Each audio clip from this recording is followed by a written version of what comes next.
Muy buenas tardes, mi nombre es Juan de Moras Pacheco, soy estudiante en la especialización de geometría vial y pavimentos.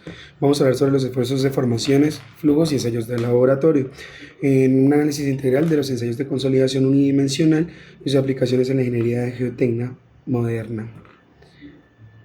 El ensayo isométrico es un ensayo también conocido como ensayo de consolidación unidimensional y simula las condiciones de campo bajo las cuales un suelo saturado se consolida cuando es sometido a cargas verticales. El ensayo se realiza con un endómetro en un dispositivo que permite la aplicación controlada de cargas verticales mientras se restringe la deformación lateral del suelo. Durante el ensayo, la muestra del suelo saturado se coloca en un anillo rígido que impide la expansión lateral, reproduciendo las condiciones de confinamiento que experimenta el suelo en el terreno. La carga se aplica mediante un sistema de palancas o pistón y se mide la deformación vertical a lo largo del tiempo. El agua intersticial es expulsada gradualmente a través de las piedras porosas colocadas en su parte superior e inferior de la muestra, permitiendo el drenaje bidireccional y la medición precisa del proceso de consolidación. Este permite simular las condiciones reales de consolidación de suelo bajo las estructuras. El propósito del ensayo y el procedimiento básico es el siguiente. Para la preparación de la muestra se obtiene una muestra alterada del suelo, se talla cuidadosamente para ajustarla al anillo del endómetro. La muestra debe tener su estructura natural y contenido de humedad inicial. Pasamos al montaje del equipo, donde la muestra se coloca entre piedras porosas saturadas en el endómetro, asegurando el contacto perfecto y el drenaje adecuado. Se instalan los sistemas de carga y la medición de deformaciones. Se aplican cargas incrementándolas siguiendo una secuencia normalizada entre 25, 50, 100, 200, 400 y 800 kilopascales, manteniendo cada nivel de 24 horas para alcanzar la consolidación primaria completa. La descarga se reduce a la carga progresivamente para determinar la expansión del suelo y calcular los índices de hinchamiento, completando el ciclo de carga-descarga del ensayo. Propósito fundamental es determinar las características de compresibilidad del suelo y predecir los asentamientos que experimentará una estructura bajo cargas aplicadas, proporcionando parámetros esenciales para el diseño de cimentaciones. El coeficiente de compresibilidad se representa como MB y es la variación de relación entre vacíos por unidad de incremento de esfuerzo vertical. Se expresa matemáticamente como la ecuación que podemos presenciar en estos momentos, donde E sub 0 es la relación de vacíos inicial, delta E es el cambio de relación de vacíos y delta omega prima es el incremento de esfuerzo efectivo. En las aplicaciones prácticas encontramos el cálculo directo de asentamientos inmediatos, la evaluación de compresibilidad relativa entre diferentes suelos, diseño de cimentaciones superficiales profundas, análisis de estabilidad de taludes en suelos saturados. La determinación experimental se determina a partir de la curva de compresibilidad obtenida en el ensayo endométrico, calculando la pendiente de la recta en el tramo de la carga virgen para cada incremento. Los valores atípicos para arcillas blancas: el coeficiente de compresibilidad es mayor a 0.3 metros cuadrados sobre el newton. Lo mismo de las arcillas medias entre 0.1 y 0.3, y las arcillas rígidas corresponden que sea menor a 0.1 metros cuadrados. El coeficiente de consolidación secundaria cuantifica la velocidad de deformación durante la fase de consolidación experimental secundaria, cuando el exceso de presión intrínseca se ha disipado completamente, pero el suelo continúa deformándose debido a la reestructuración del esqueleto sólido. La importancia permite predecir asentamientos a largo plazo de las estructuras críticas como torres de alta tensión, puentes de edificaciones sensibles y deformaciones diferenciales. Es especialmente relevante en los suelos orgánicos y arcillas altamente plásticas.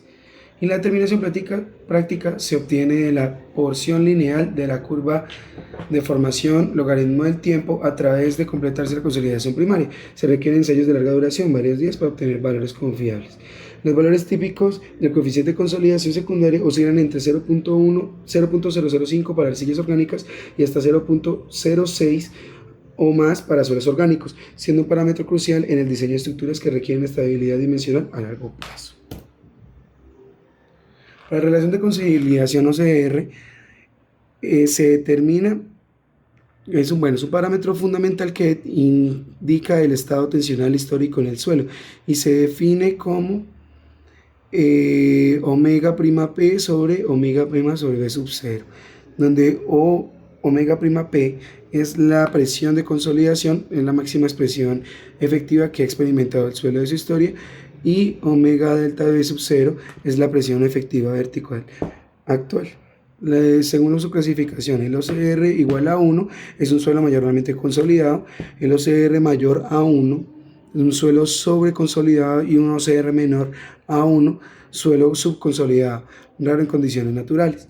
La determinación de OCR se realiza mediante la construcción de Casagrande en la curva de compresibilidad, identificando el punto de curvatura que corresponde a omega prima P.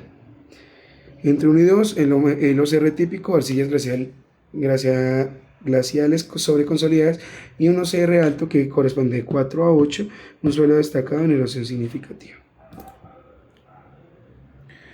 Para la curva de compresibilidad, la zona de compresión corresponde al rango de esfuerzos menores a la presión de preconsolidación y se caracteriza por una pendiente suave debido a que el suelo ya experimentó estos niveles de carga. El índice de compresión CR es típicamente de un quinto a un décimo del índice de compresión. La zona de compresión virgen, la zona de transición, esta zona es la curvatura máxima donde se produce el cambio de comportamiento del suelo al superar la presión de preconsolidación. Esta región es crítica para la determinación del OCR mediante el método de Casagrande y la máquina de inicio de carga virgen. La zona de compresión virgen, región lineal donde omega prima es mayor a omega prima P, caracterizada por una pendiente pronunciada constante. El índice de compresión CC se determina en esta zona y se representa la máxima compresibilidad del suelo bajo nuevas cargas, siendo fundamental para el cálculo de asentamientos. Y por último, la zona de descarga-recarga. Al reducir la carga, el suelo experimenta una expansión de hinchamiento con una pendiente característica definida por el índice de hinchamiento. Esta zona es importante para evaluar la recuperación elástica del suelo tras la eliminación de sobrecargas. Aquí podemos evidenciar la curvatura y sus diferentes zonas. La curva de compresibilidad se representa en coordenadas semilogarítmicas con relación de valor E en el eje vertical, que es la relación de vacíos, y el logaritmo de esfuerzo efectivo vertical en el eje horizontal. Esta representación permite identificar claramente las diferentes zonas del comportamiento del suelo. En los parámetros claves encontramos el CC, que es índice de compresión, el CR, que es el índice de recompresión, el CS, que corresponde al índice de hinchamiento, el omega prima P, que es presión de preconsolidación, y E sub 0, que es la relación de vacíos inicial. Para la construcción de Casagrande, el método gráfico para determinarlo se determina en sus relaciones, es identificar el punto de máxima curvatura, trazar tangente horizontal, trazar tangente de la curva, bisectar el ángulo formado e intersección de la recta virgen. Aquí podemos evidenciar la consolidación unidimensional versus la consolidación isotrópica. Las características principales de la consolidación unidimensional, encontramos la restricción lateral, que es la deformación solo en dirección vertical, el estado de esfuerzos, el coeficiente de presión lateral en reposo, condición de drenaje bidireccional, superior e inferior, aplicación al práctica, simula las condiciones bajo cimentaciones superficiales extensas. Las ventajas: procedimiento normalizado y reproducible, equipo simplemente y ampliamente disponible, resultados directamente aplicables al diseño, permite determinar múltiples parámetros. Y las limitaciones: no reproduce condiciones de carga isotrópica, alteración de la muestra durante el tallado, efectos de borde en muestras pequeñas. Para la consolidación isotrópica, las características principales encontramos los esfuerzos iguales a omega prima sub 1, todas son iguales a omega prima. Deformación tridimensional, cambio volumétrico uniforme, control de presión, cámara triaxial, compresión confinante, aplicación a práctica, condiciones profundas bajo cargas puntuales. Las ventajas: reproduce mejor las condiciones de campo profundas, control preciso de estado de esfuerzos, menor perturbación en la estructura del suelo y permite estudios de trayectorias de esfuerzo. Las limitaciones: el equipo es más complejo y costoso, procedimiento más elaborado, interpretación menos directa, menos disponibilidad en laboratorios rutinarios.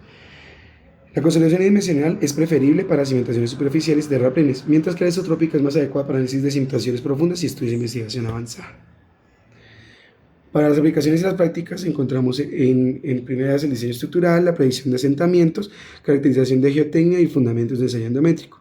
Para integración de resultados, los parámetros objetivos en el ensayo endométrico constituyen la base fundamental para cálculos de asentamientos inmediatos y diferidos, evaluación de la historia tensional del depósito, sección de tipo de cimentación más adecuado, diseño de sistemas de precarga y drenaje vertical, análisis de estabilidad a largo plazo y una correcta interpretación de la curva y combustibilidad, identificación de sus zonas,